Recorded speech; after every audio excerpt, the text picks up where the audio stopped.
Catherine Morrison opened her eyes beneath harsh hospital lights. Machines beeped around her, the air smelled of antiseptic, and pain ran through her entire body. A doctor explained what had happened.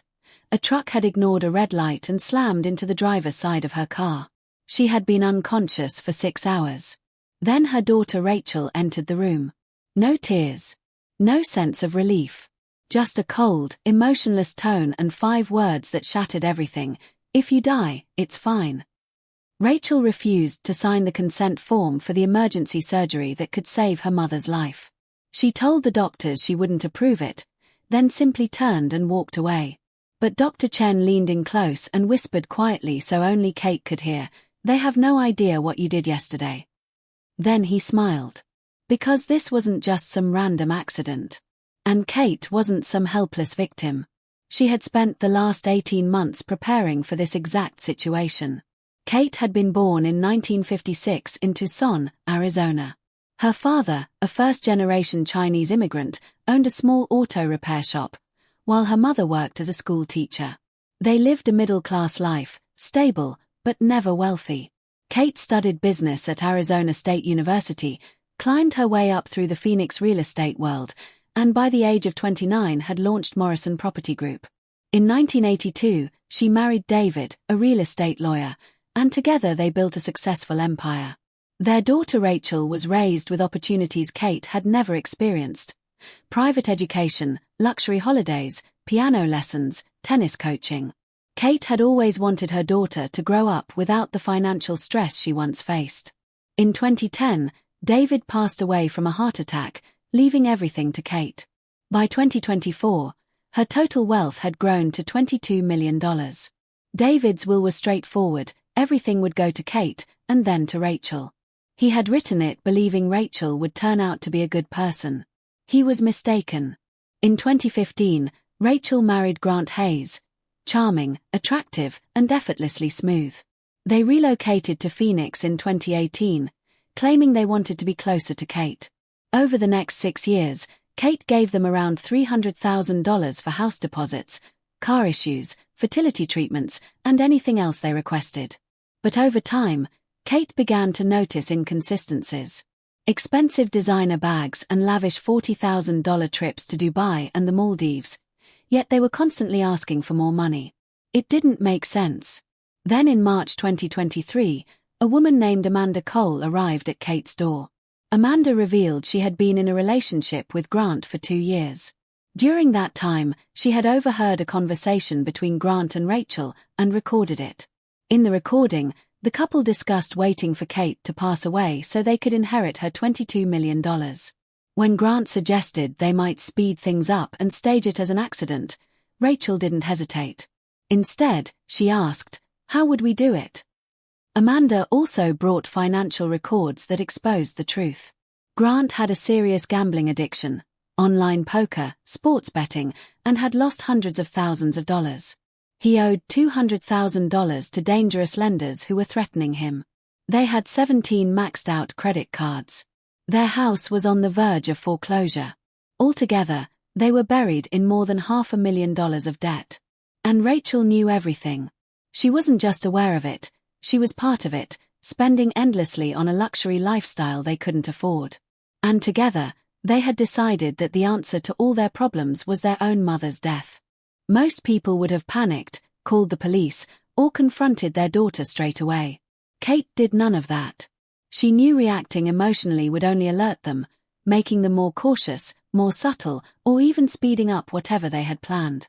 Instead, she contacted a private investigator, Marcus Rivera, a retired Phoenix police detective, and began quietly building her case.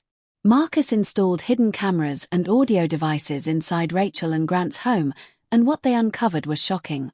Grant had reached out to a criminal named Leo Vargas, offering him $25,000 to stage a deadly car crash.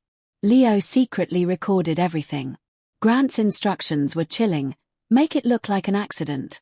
A truck runs a red light, hits her car, she dies. Kate acted immediately. She rewrote her will, completely cutting Rachel out. Her $22 million estate would now be divided among 5 charities: cancer research, education, animal welfare, homelessness support, and women's shelters. She also added a clause stating that if she died under suspicious circumstances, a full private investigation and prosecution would automatically be funded. She filed restraining orders and turned her home into a secure fortress with cameras, motion sensors, panic buttons, reinforced doors, a dashcam in her car, and an app constantly recording audio to the cloud. Then she waited. Over the following months, Rachel and Grant became more aggressive. Someone slipped beta blockers into Kate's Starbucks while she was out shopping, causing her to collapse at home, but she survived after hitting her panic button and getting help within minutes. A masked man later rushed her in a parking garage, but she screamed and activated her medical alert, forcing him to flee. Then her brake lines were tampered with, not fully cut, just enough to fail after repeated use. At 65 miles per hour on the motorway, the pedal dropped to the floor, but she managed to downshift, use the handbrake, and steer safely onto the shoulder. 3 attempts were made, but there were no convictions. Police believed her story but lacked solid proof. So Kate hired full-time private security, costing £5,000 a week. By October 2024, Kate and Marcus realized that unless they caught Rachel and Grant in the act, the attempts would continue until one eventually succeeded. So they set a trap. Kate left Rachel a calm, friendly voicemail saying she wanted to meet for coffee and would be driving to her property manager's office in Scottsdale at 10 a.m. the next morning. Marcus informed Detective Santos, and unmarked police cars were placed near a busy junction with traffic cameras on all sides. The following morning, November 12, 2024, Kate stopped at a red light. In her rearview mirror, she saw a truck coming fast, far too fast, not slowing at all. Leo Vargas crashed into her from behind at 45 miles per hour. Kate survived. Police arrested Vargas immediately, and within hours, he confessed and revealed Grant's involvement. Grant was arrested the next day, and a search of his home uncovered over a year's worth of disturbing internet searches, including how to cause fatal car accidents, undetectable poisons, and staged accidents. Rachel was arrested alongside a forger named Marcus Webb, as she had already prepared fake documents to access Kate's accounts the moment she died, unaware that the will had already been changed. After the crash, Kate required emergency surgery, but when Rachel arrived, she refused to approve it, telling Dr. Chen the procedure was too risky and she was fine with her mother dying. Dr. Chen immediately recognized her motives and bypassed her authority, presenting the case to the hospital's ethics committee, who approved the surgery within 15 minutes. Kate survived. Rachel never returned to the hospital.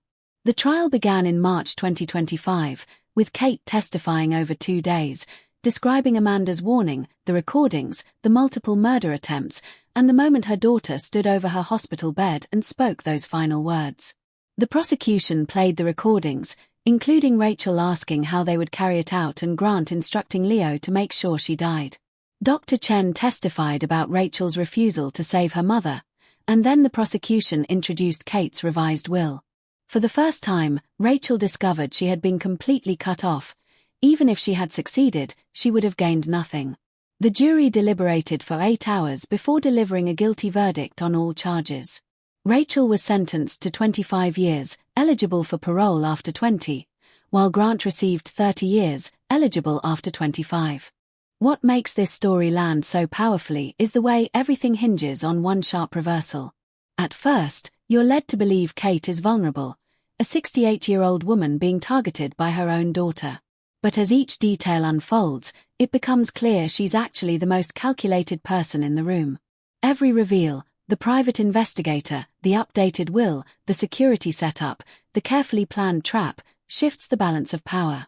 By the moment the truck crashes into her car, she's no longer a victim. She's in control of the entire situation. The ending works because this shift happens step by step, not all at once. Then comes the question of how Rachel turned into someone like this. Kate reflects on it herself. Maybe we gave her too much. Rachel was raised with comfort and never had to work for anything. When the money started slipping away, through Grant's gambling and mounting debts, she didn't search for a way out. She looked straight at her mother's $22 million and calculated her options. It shows how entitlement, left unchecked, can slowly twist into something deeply disturbing. Not in a single moment, but through small justifications, until something as extreme as murder begins to feel like a logical decision. It might be tempting to blame Grant as the one who led Rachel down this path, but the story makes it clear she was never forced. From the start, she was involved willingly. She didn't hesitate or push back. Instead, she asked, "How would we do it?" She even joked about waiting for her mother to die. Grant's addiction added pressure, but Rachel's mindset was already there. He sparked the urgency, but she was already capable of going through with it. Interestingly, two unexpected people become the moral core of the story. Dr. Chen, who saw through Rachel's intentions, quietly reassured a frightened patient and pushed against hospital systems to keep her safe. And Amanda Cole, someone far from perfect, involved in an affair for years, yet when she overheard a plan for murder, she chose to step in. The story subtly suggests that doing the right thing doesn't require a perfect past. Amanda may not fit the image of a good person, but in that moment, she made the choice that mattered, and it saved a life. What stands out most in the ending is the absence of victory. Kate doesn't feel proud or relieved. She may have won in every sense, but the cost is undeniable, the realization that her own child was willing to kill her. There's no version of this outcome that brings happiness. She survived, she's secure, but the daughter she believed in was never truly real. When asked if she missed Rachel, she said, "I miss who I thought she was, but that person never really existed." That line captures the entire emotional weight of the story. She isn't grieving a person. She's grieving the idea of who that person was meant to be. The loss isn't physical, it's the collapse of a belief. Now, Kate spends her time volunteering with organizations that support victims of domestic and financial abuse within families. Her advice is direct and grounded. Listen to your instincts, safeguard yourself both legally and financially, and keep records of everything. And above all, remember, being family doesn't give anyone the right to destroy you.